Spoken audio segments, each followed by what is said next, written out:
আজ করে দেখিনি শাহজাহানের জেলখানা, জেলখানায় বটে।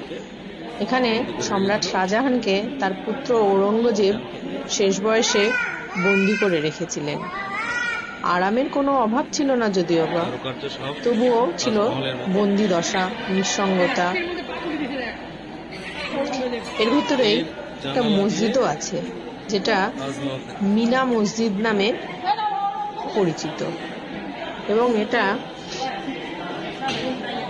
বহু মূল্যবান পাথর দিয়ে তৈরি। এই যে সামনের ফাঁকা ফাঁকা গুলো দেখা যাচ্ছে,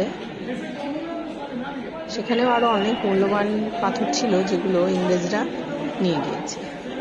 এবার জুম করে দেখানোর চেষ্টা করছি যে তাজমহল, এখান থেকে তাজমহল দেখা যায়।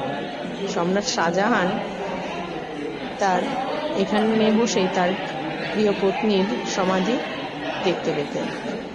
মাঝে যমুনা নদী আছে, তার একদিকে আগ্রা ফোর্ট, যেটা দেখাচ্ছি এখন, এখানে আমরা এখন আছি, আর অপরদিকে তাজমহল। আর ভেতরে ভেতরে নাকি আরো মূল্যবান রত্ন ছিল যেগুলো ইংরেজরা নিয়ে গিয়েছে। আমরা যেদিন গিয়েছিলাম সেদিনকে স্থানীয় স্কুল থেকে অনেক স্টুডেন্ট এবং টিচাররা শিক্ষামূলক ভ্রমণের জন্য এখানটাতে এসেছে।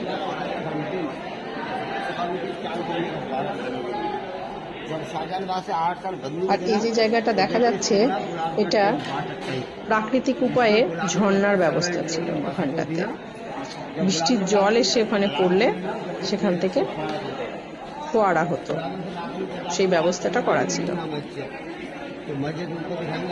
এই যে স্টুডেন্ট আছে অনেক, ছিল সেদিন।